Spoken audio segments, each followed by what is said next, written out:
Okay guys, Jamean here. This video is to walk you through the max offer worksheet. If you didn't get this, don't worry. I'll post it down below, but I just wanted to make sure you guys learned how to use it. Quick note, this is not proprietary. You guys can use this sheet as much as you want. The only stipulation is you can't sell it, okay? So what I've done here is I pulled up a property that I'm going to try to go see tomorrow, and I've pulled up a search on Zillow. So I opened two different ones, and then I have my max offer worksheet. So this is kind of going to be a two-part of how to use this and how to find comps on Zillow. So starting out, address goes here. I try to make it as easy as possible to follow. So the reason I put my address here, just so I can keep things straight. And then when I save it as that address. That way I can keep my files organized. So coming down here, there's all these formulas and everything that are already set up. All you have to do is go line by line, type in the price and the square footage all the way down, and it'll spit you out an average price per square foot.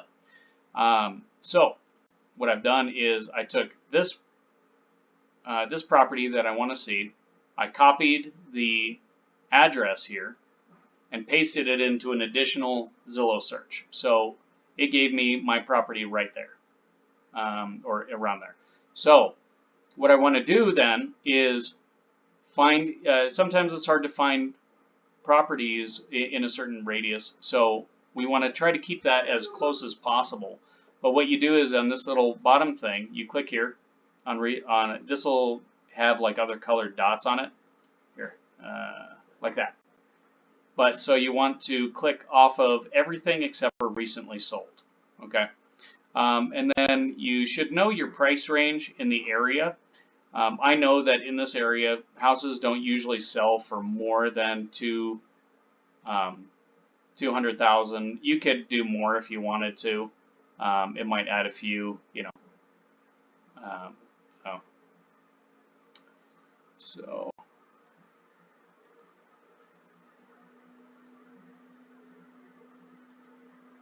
So anyway, then you change your bedrooms to whatever it is.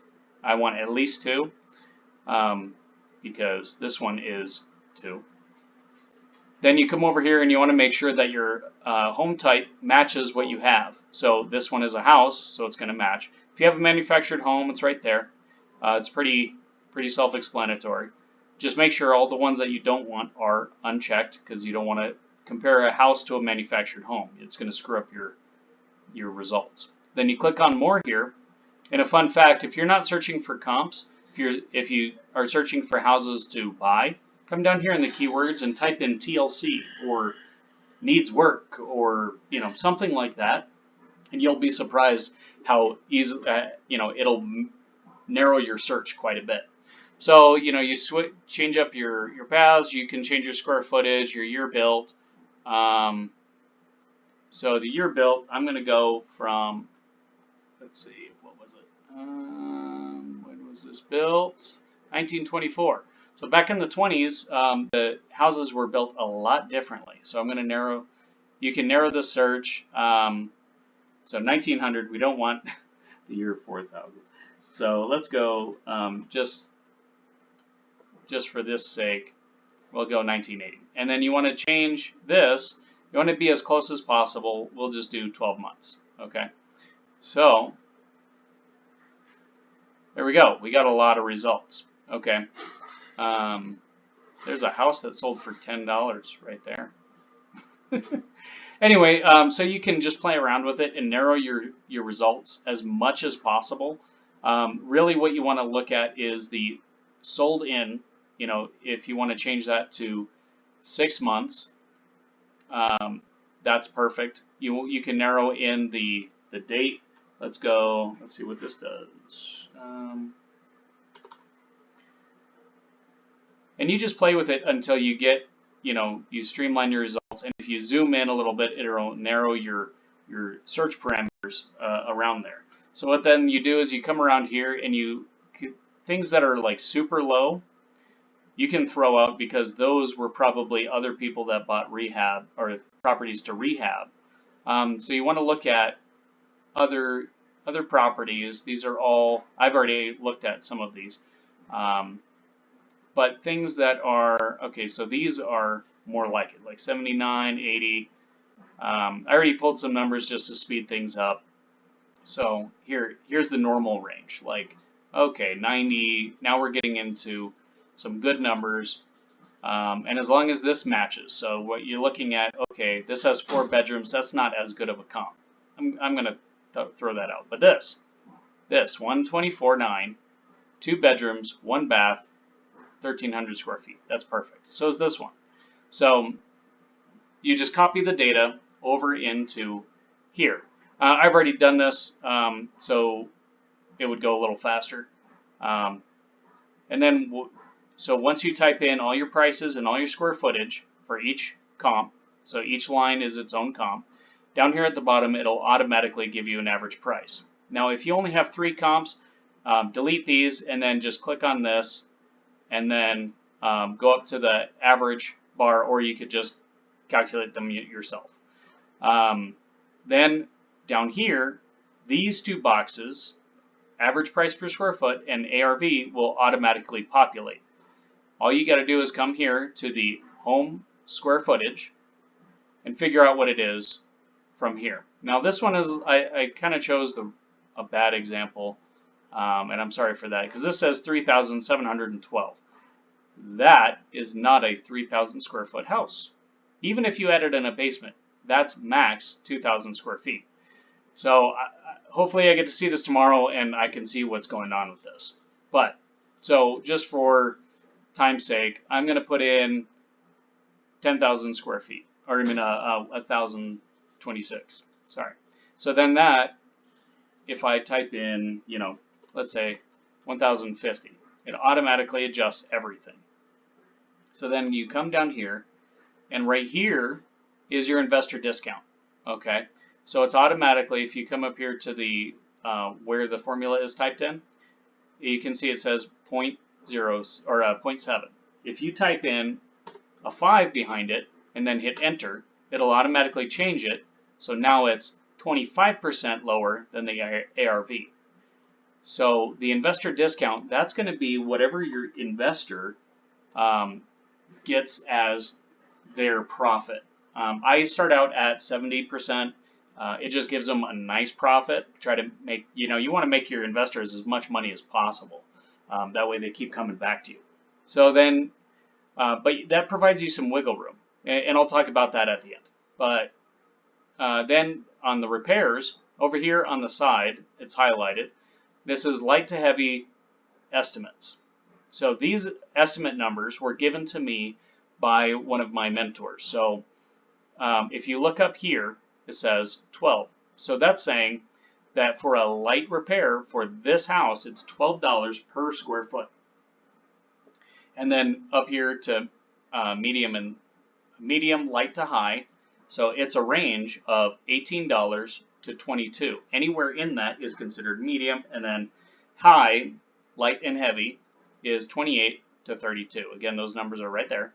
So if you wanted somewhere in between this, you're like, oh, well, you know, it's a medium rehab, but it's not quite high. I wouldn't quite call it low. Just pick a number right between there, you know, and you're pretty safe.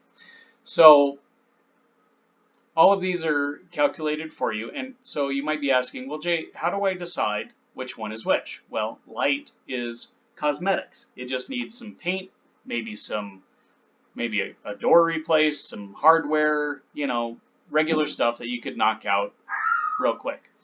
And maybe some carpet. Then medium, so medium, light and high, that's going to be some heavy duty stuff. You're going to look at windows, more doors, tile, you know, start looking at not necessarily structure, but start looking at deeper stuff. Anything that's not structural or where you have to pull the walls apart, okay? Then high, so this is going to be where you start having to knock down walls, rewire stuff.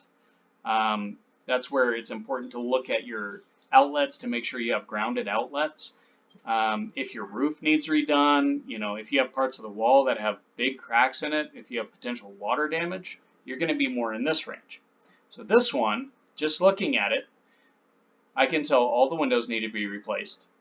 The roof looks okay, and really what I'm looking for is discoloration. But if you look at the gutters, some of them are missing.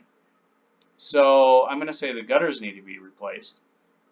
And then there's this weird mark along the wall. And if you look at the base here, I really wish that this little agent thing would go away. There's a lot of discoloration. And the way I can tell all the windows need to be replaced, by the way, is if you look at it real close, the edges are silver. So aluminum windows were in the late 1990s and early 2000s. The windows that are on the market now, if you go to Lowe's following my other video, they're white. Double pane windows are all white. These are single pane windows.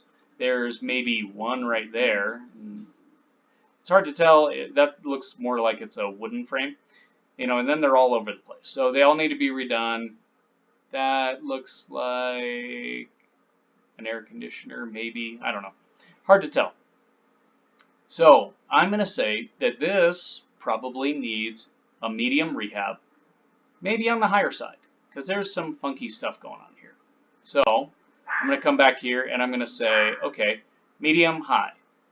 So let's click here, and medium high is 23 and 100. So this right here, this green area right here is what your investor is going to pay. And this is very important because when you put out your email to your cash buyers, this is the number you're going to tell them. You're buying this property for $53,000. Then right below it, this is your profit. Put that as whatever you want. I just leave it at $5,000. That's what I put in on most of my deals. If I need some wiggle room, I can change that, but I don't like to. So then down here, these two boxes are for if you're doing cash or back-to-back closing. That's why this is here. So these are going to be your transaction fees or whatever your title company charges you to do a back-to-back. You include that in there and you deduct it. Then this is your preliminary total, and then right here is taking out closing costs. Usually they're 3%. Check that in your state. It's not the same for all states. And then down here, this is your range. So you have your max offer and then your starting offer, which is 10% lower. So what I do is I send this whole thing, once I'm done, to my realtor, and I say, hey, this is what I want to start at. So this one I would start at $42,285. And then the max offer I want to make is $46,900. I might even say just $47,000, just so I'm not being a jerk. Go up to $47,000 on the high side, and I would just tell them, hey, if they counter my offer within that range, just go ahead and accept it, because I already know I'm good with it. And then tell them whatever your earnest money is going to be. So let's say I told you I was going to come back to this, and this video is already getting long. I'll cut this off here in a little bit. So let's say your seller, the person you're buying from, comes back and their offer or their counter offer is above your max offer. And you're like, oh man, I've done all this work. What do I do now? Well, you know what? The first place I go is the investor discount. Click on there because you have a lot of wiggle room there, right there. So what I'll do is I'll come in here and say, let's say they countered with, I don't know, 55. There's, 46 is too low. Give me 55. All right. Well, let me see. Let me run the numbers. So come up here, right here, 0.07, and just add a 5 onto the end. So that cuts their 30% down to 25%. That's still good. You maintain your profit. And then look at that. My max offer is within or close to their range. So I might come back and say, you know what, 55, that's a bit high. But you know what, I'll give you 50. And then you might even be like, you know what, you could go right up to here, but sometimes they like to play. You just got to feel it out. So, or if you're just tired of it and, sick of the BS, then just go max and, forget it, whatever. But then if you're like, oh man, I really want to get that, extra money out there, see if I can get that a little closer. Well, you know what, my next stop, because I try to be very good to my investors so they keep coming back. So then I'll come up here to my profit. And you know what? I could change that to 3,000. 3,000 is a pretty good, that's still a pretty good profit, you know, money in the bank. And then look, my max offer is actually pretty close to 55. You know, I'd be willing to say, okay, you know what, how about 54,000? Or, you know, if you just don't want to split hairs, just say 55, and, you know, you could just come up here and say, okay, well, you know what, let's go 78%. So that cuts it down by just a little bit, and then that puts you in that sweet spot. I try not to take the investor profits down too much, you know, and we all want to make money. So anyway, I hope that was helpful. So this was how to use the max offer worksheet and a little bit on how to find comps on Zillow. So if you have any questions, post them down below. I've been running all my videos on YouTube now, so it would help out a lot if you left a like and shared this video, so we can spread this all around the real estate group. Anyway, guys, hope this was helpful, and you have a great night. Peace.